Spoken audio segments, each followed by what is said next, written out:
magandang hapon po sa lahat ng ating mga kababayan natin sa Northern and Southern Luzon, dito po sa Central Luzon, of course sa Metro Manila, sa Visayas, Mindanao, and mga OFWs natin, no? At tuloy-tuloy din yung pag-uwi ng iba at pag-welcome sa kanila. Pero yung mga OFWs natin na medyo grabe din yung mga protocol or yung enhanced quarantine sa ibang bansa, binabati namin kayo, sumunod lang kayo dyan sa rules dyan at we're praying for you, no?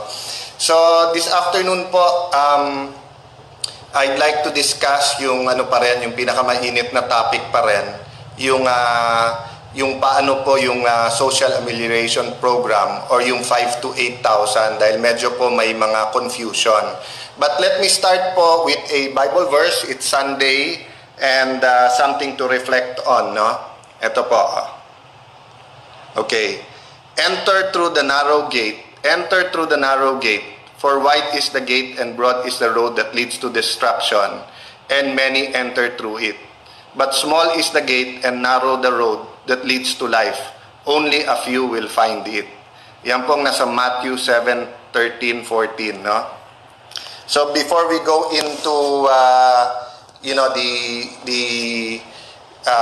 the program, it'll be a very holy week for all of us. Sa atin mga Kristiyano, di ba? Palm Sunday ngayon, and then we will meditate, discern, and pray about how the Lord God Jesus Christ gave His only begotten Son, that whoever shall believe shall not die but have eternal life, sa John 3:16. Sa mga kapatid nating Muslim, alam nating paumpisa na rin po ang Ramadan, so naghahanda din sila. Sa mga Jewish people around the world, di ba, yung Passover naman po ang kanilang ginaganap. And particularly challenging ngayon because hindi tayo makapag-congregate. Tao tayo. We want to be with each other. Diba? Sabi nga, no person or no one is an island.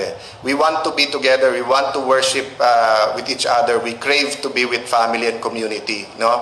But definitely may tinuturo ang Panginoon sa atin. So this week po, let's not only look at COVID-19, at finances, the usual worldly things. I mean, tama, sinabi po sa Bible that man does not live on bread alone, but on every word from God. So, yun yung spiritual side ng tao. But yung physical side ng tao, kailangan mo ng bread. Hindi naman sinabi ng Panginoon na man can live without bread. No? Sinasabi lang niya yung balanse. So, let me now go to the discussion. Sumulat na pabalik yung DSWD. Thank you very much, Secretary Rolly, at sa buong DSWD. Let me start out by saying, iisa tayo ng intensyon sa ating Pangulo. So whether it's the President, it's the economic team, DSWD, LGU, Barangay Tanod, PNP, we want you to get the money at the fastest possible time with the least regulation or guidelines. So ulitin ko po pati sa sulat po ni Secretary Rolly, nag-agree po siya. Na sabi niya, he agrees with us that in principle, that people sa pinakamabilis na oras, makuha ng lahat ng qualified dun sa 18 million Filipino families ang pera with the least regulation or guidelines. Or sa common lingo natin, with the least red tape. Di ba? Okay.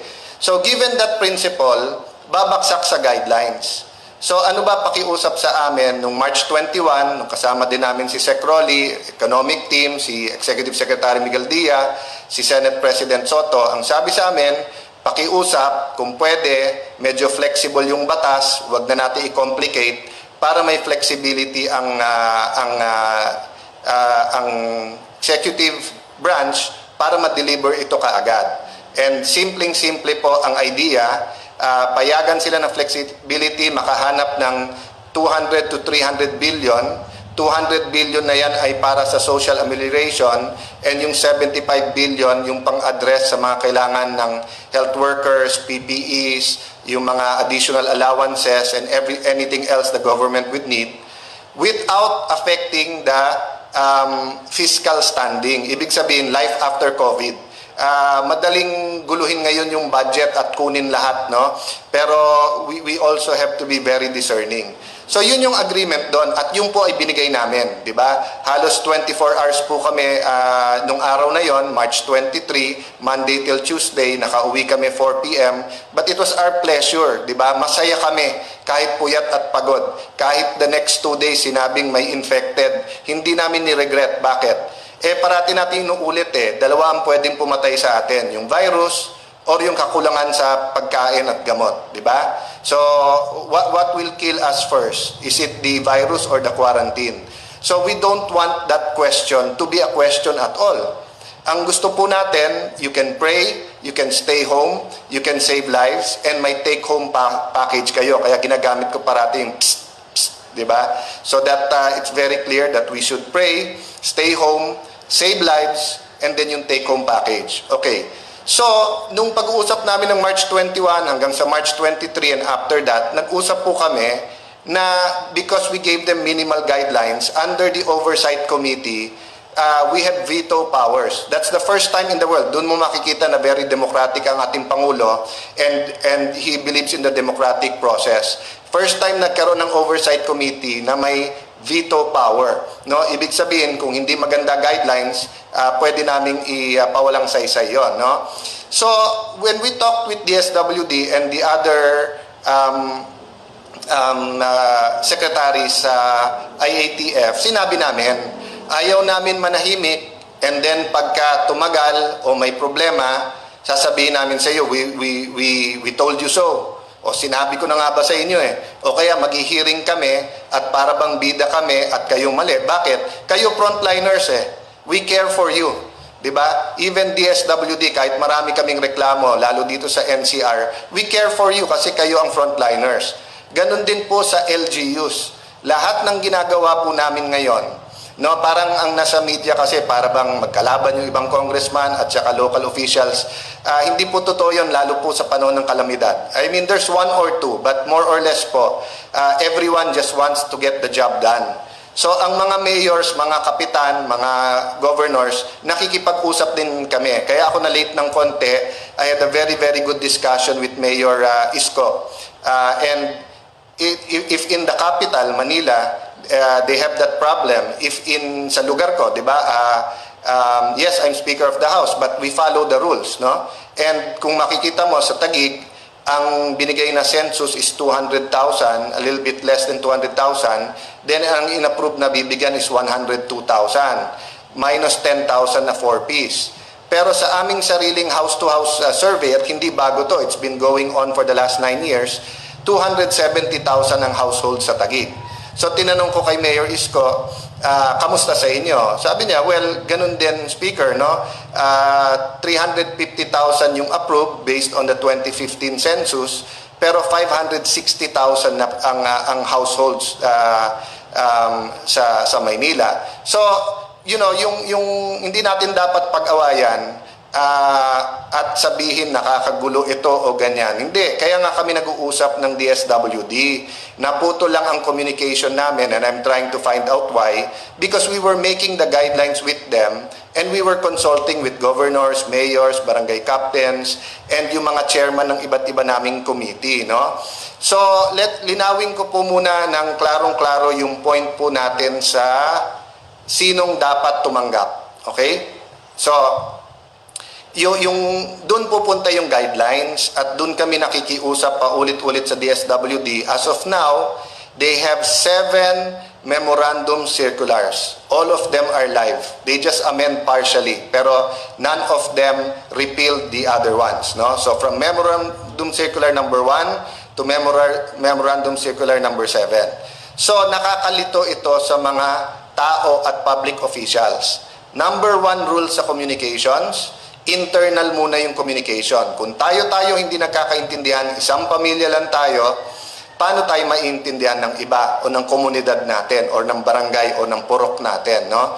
So, on that point, klaro naman ang hinihingi lang namin sa DSWD kasi anyone now, I've been seeing sa Facebook, iba't ibang barangay, iba't ibang senador, iba't ibang congressman, iba't ibang mayor, iba ang nakalagay kung sinong kasali at hindi. And they're not necessarily wrong, di ba? For example, meron pong iba nakalagay doon, let's say sa single mother or sa senior citizen or sa 4Ps. Yung iba sabi kasali, yung iba hindi. They're not correct or wrong, no? It's yung 4Ps ay kasama talaga sa 18 million pero may separate program for that na diretso ibibigay sa kanila. Ngayon, yung mga member ng UCT, unconditional cash transfer, and some of them are seniors, solo parents, meron din silang cash card, diretso din sa kanila.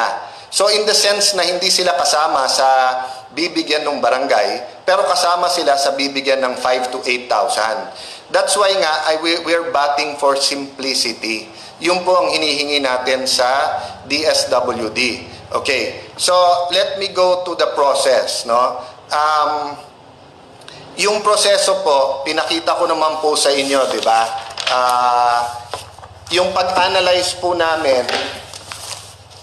ng proseso, pakita ko po sa inyo, ha? Ito po yung proseso sa MC number 1 hanggang sa MC number, mula sa MC number 1 hanggang sa MC number 4, etong 2 page ang proseso. Okay? So, binilang po namin yan, more or less yan po ay 30 steps bago po umabot sa, bago po umabot yung pera sa atin. So, I mean sa inyo. So, bago umabot sa house to house. So, we uncomplicated it by proposing 4 steps. And niyaya namin na mag-conference or mag-Zoom, kahit virtual ang DSWD, para isa-isahin. And if you look at our letter, ang nalagay namin doon, hindi na mali o tama to, nilagyan namin to clarify or if we disagree and may counter proposal. So, sinagot tayo today, but kung makikita nyo po, ito po yung chart na ibinigay po, no? It's on my iPad.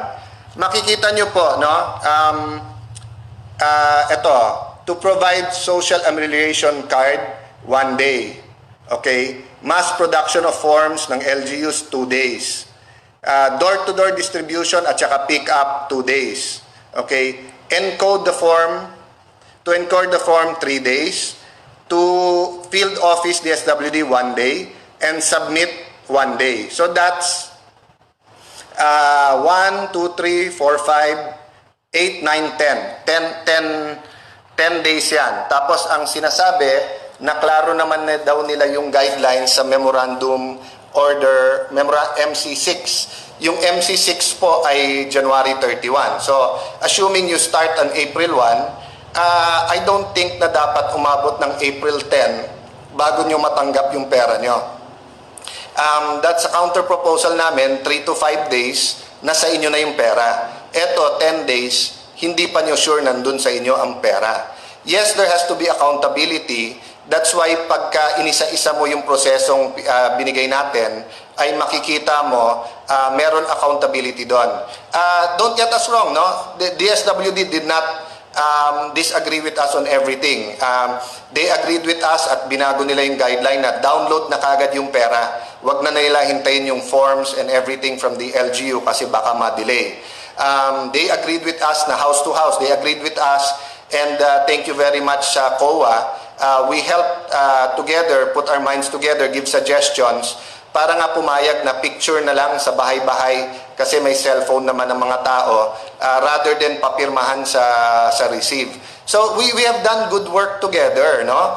Naputo lang yung communications nung Wednesday, and Sec. Rolly, kung makikinig ka, 'di ba? I mean, magkasama tayo sa kabinete. I understand napaka-busy. I understand that there are long-time career and bureaucrats in your office that think otherwise, but lahat nakukuha sa pag-uusap no? And wala namang problema kung nasunod yung sinabi ng presidente na DSWD kayo na, wala nang politiko. Ang problema, hindi rin kaya ng DSWD without tapping the local government. And I'm doing this primarily for our people, for the 18 million families na makuha ang pera, but secondarily sa LGUs. Naging mayor din ang asawa ko. Mayor ngayon ang kapatid ko. Halos mga kaibigan ko are either kapitans, mayors, governors, di ba? Ang dami. I don't want na parang isipin nyo, dinump lang sa inyo ng national government. We're in crisis, bahala na kayo. Kasi hindi yan ang intensyon ng Pangulo, di ba? Ang intensyon ng Pangulo, kayo muna, the first few days, and then afterwards, the national government come in with the resources. But what's happening on the ground? Yung LGUs, tatlo ang task. One is to maintain the quarantine. Number 2 is to implement the public health strategy, meaning provide ambulance, frontliners, to ask the PUI, PUMs na huwag lumabas ng bahay. Kung may mag-positive at kailangan dalhin ng ospital, sila mag-aasikaso.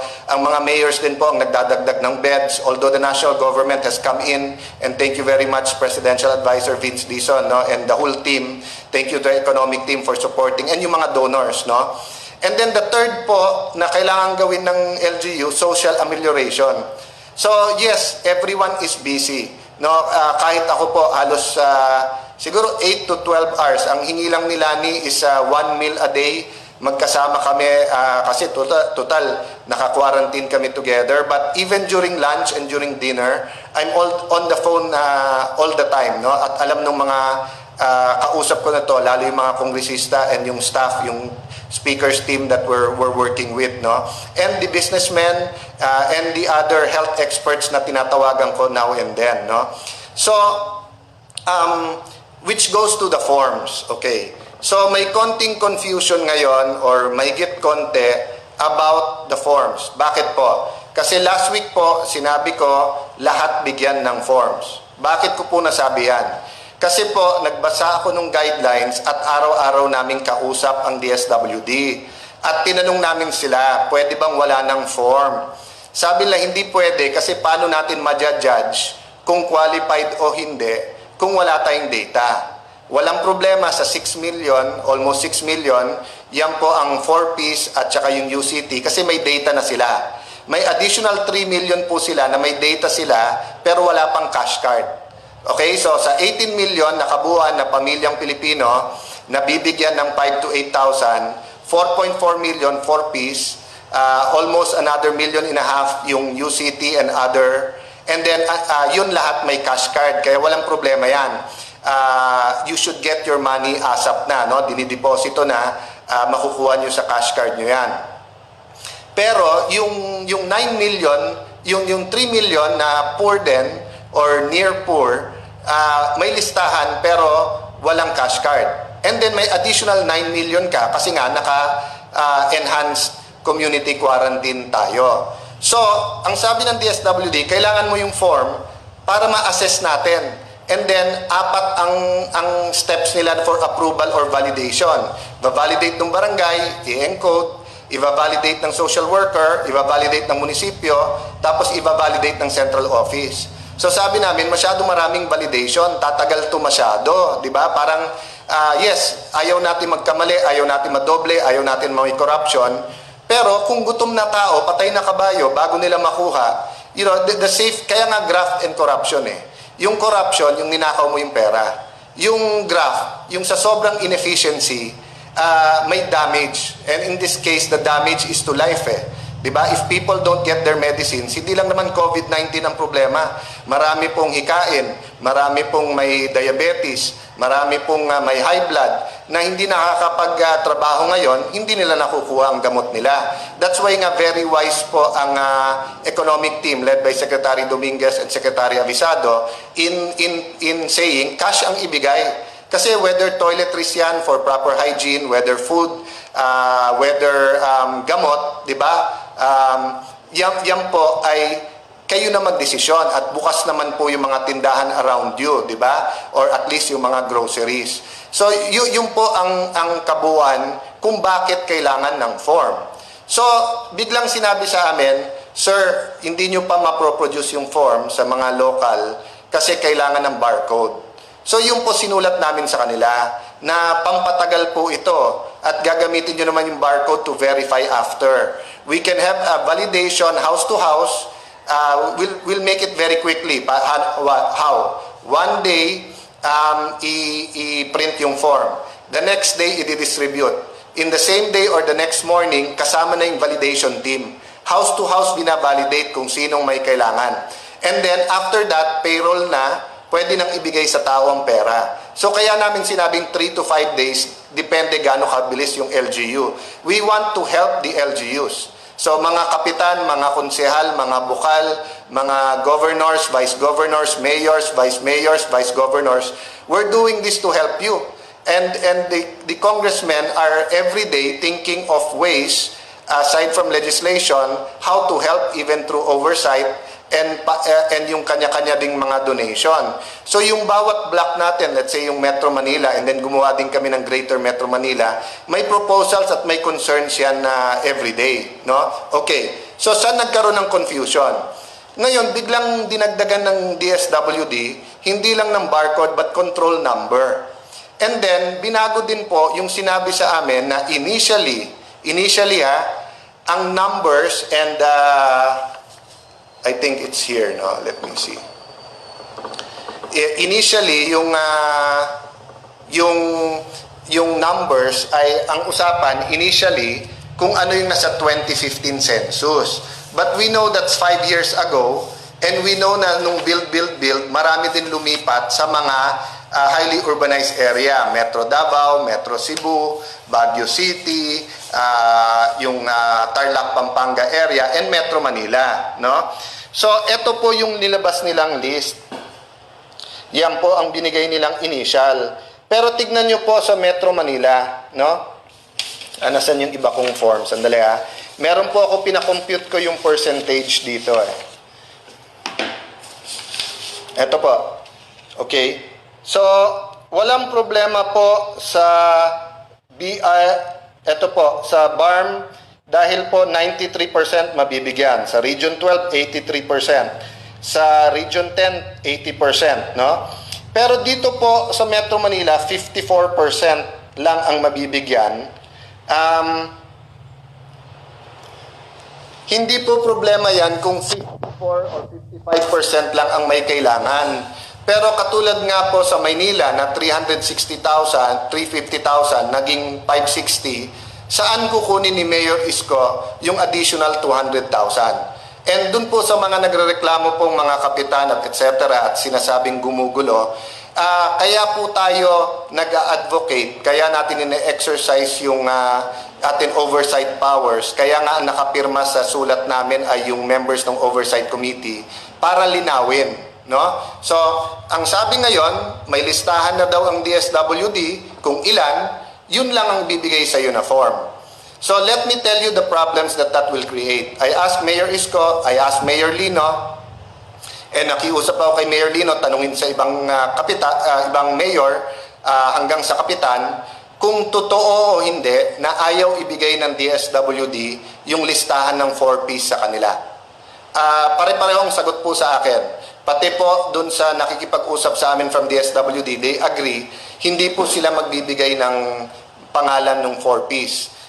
So kasama sa sulat namin yan na pasok pa rin sa data privacy law na ibigay nila sa mayors yung names. Why? Okay, like in Taguig, ang inapprove 102,000 families. 92,000 families daw i-identify namin or ng local government yung 10,000 4Ps. Pero hindi nila sinasabi sino yung 4Ps. So kung 92,000 lang ang bibigyan mo, samantalang ang qualified ay 160, 170,000, mapipilitan si kapitan, mapipilitan si mayor na mamili sinong pinakamahirap, sinong pinakanangangailangan.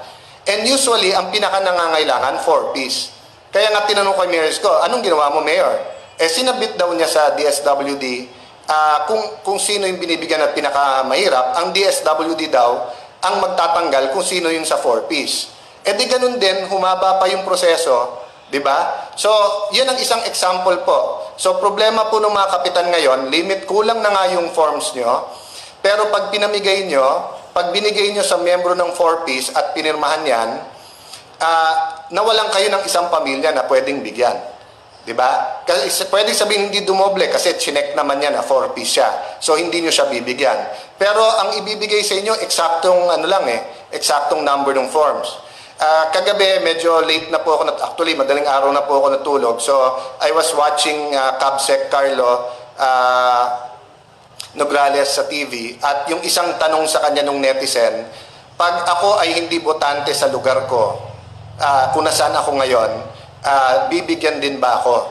And very, very clear ang sagot niya that they discussed that sa IATF, voter's ID or being a voter in that area is not a requirement. In fact, yung mga stranded ay dapat tulungan. And by the way, may tulungan tayo. I'm thankful very much DSWD. Agad nilang tinugon yung panawagan. Medyo tinulay lang po natin ang panawagan ng UP Los Baños Chancellor na libo-libong estudyante ang stranded po sa UPLB.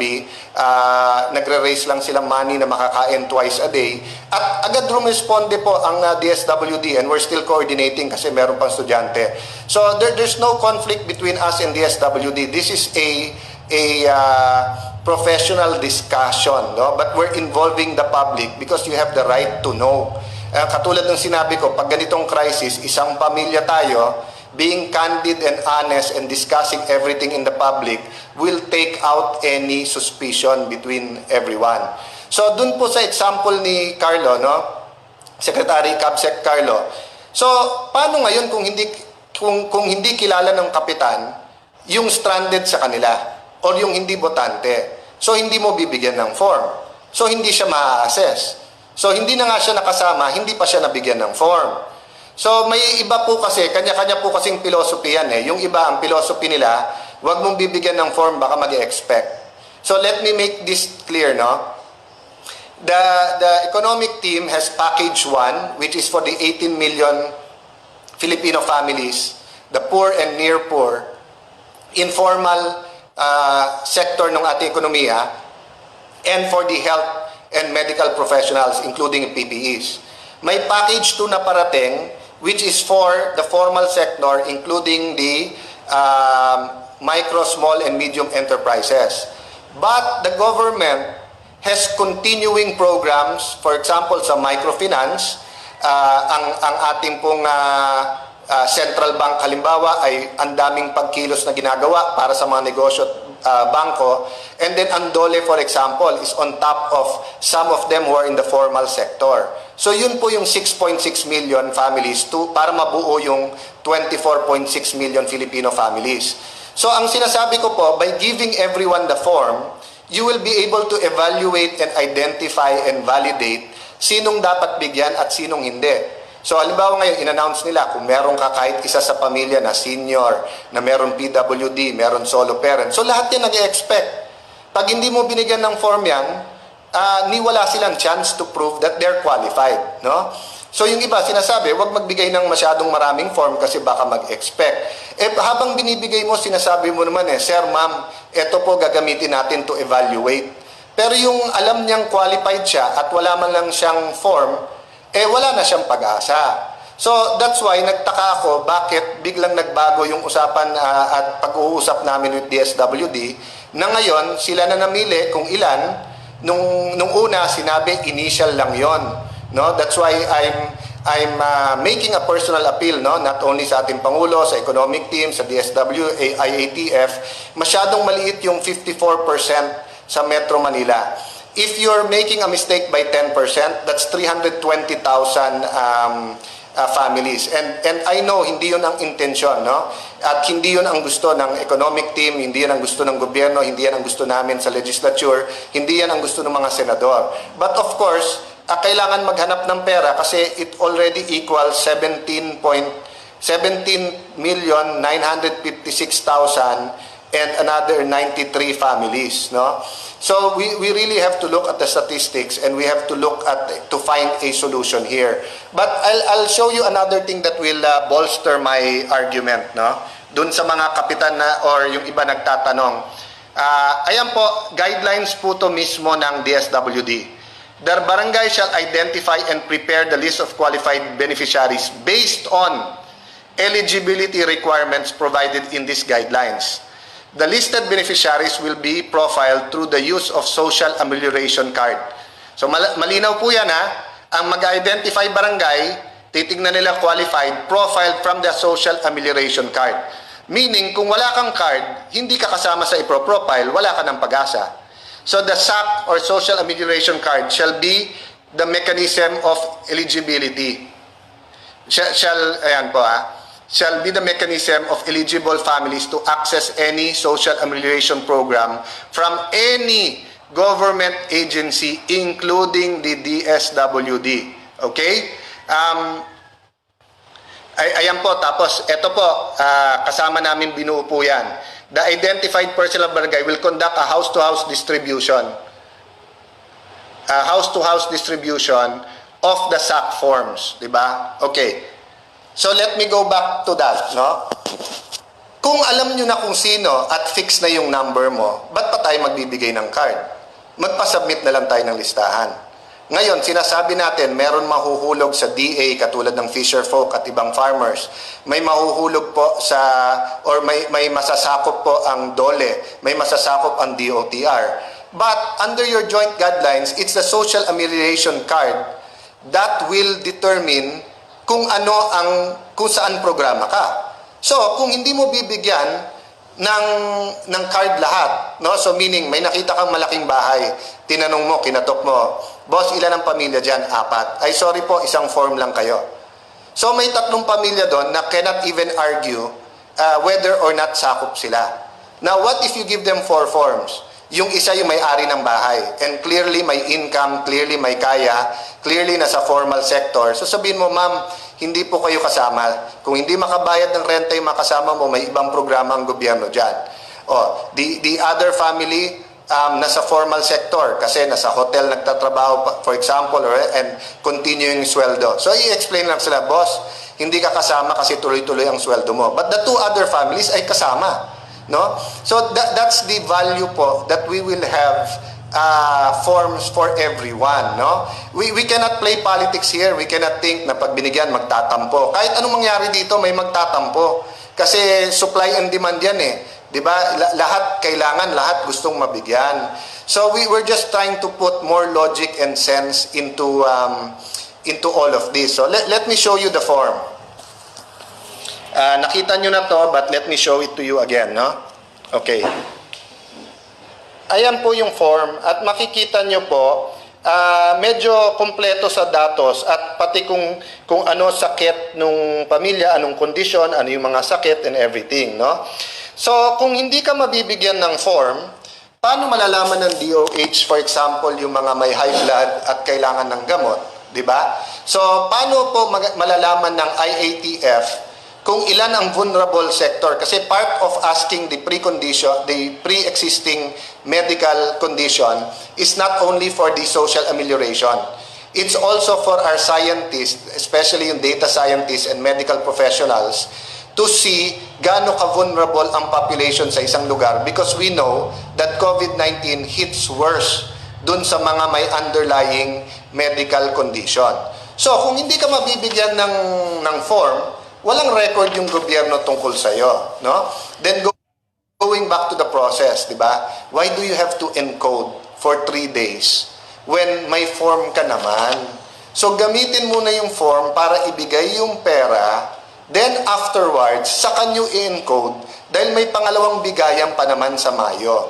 So, siguro at this point you'll ask me, bakit yung verse na share nyo sa umpisa is about, the way to heaven being narrow and the gates to hell being wide. May kasabihan din po that the road to hell is paved with good intention. The president will die first before allowing Filipinos and the country to go to hell. No, I'm speaking po in human terms, in governance. No, ayaw niyang magutom kayo, ayaw niya po na magkasakit kayo, ayaw niya po na may mamatay. That's why the president has been diligent in running government even during this crisis. No, that's why the economic team is focused in trying to help everyone. No, so having said that po, sinabi ko yan kasi marami po maganda intensyon, pati po kami. But this is not you versus us. I want to say LGU, I'm on your side. But if I say LGU on your side, does that mean kalaban ko DSWD? Hindi po. We're all on one side. The other side is COVID-19. no? So I hope ang dami ko pang gustong i-discuss, but may tumatawag na po sa akin from the economic team, and I think very good po yung suggestion that we clear this up by the DSWD and myself or Congress having a joint statement, no? But very important din na ma-clear up lahat ng issues na to. And dun po sa mga medyo nahihirapan, pasensya na po kayo. Again, we're on your side, we're on the same side. Dun po nagsasabi, paano to? 2,000 ang bibigyan sa amin, 800 lang ang binigay. Ano yung sinasabi ni Cayetano na kailangan ng form? Hindi, no? We are debating and we are talking to each other as a nation because we don't want anyone to die. We don't want anyone to die because of COVID-19. We don't want you to die because of hunger. We don't want you to die because kulang kayo sa gamot. So let's please help each other. So let me end with a positive note, no? Despite itong discussion, na-download na yung pera at yung mga LGUs are full steam ahead. So mga kaibigan ng mga kapitan, mga kagawad, mga zone leader, purok leader, ating pong mga mayor, kung anong allotment nyo, make do muna, ibigay nyo sa pinaka-nangangailangan, but Congress is here working at your side, the economic team is working, the DSWD is working to get you more resources so that lahat matulungan natin, no? So again, it's Sunday, please worship with your community, please say a prayer for all of us, and hopefully there'll be wisdom coming from the Lord today. God bless you all, magandang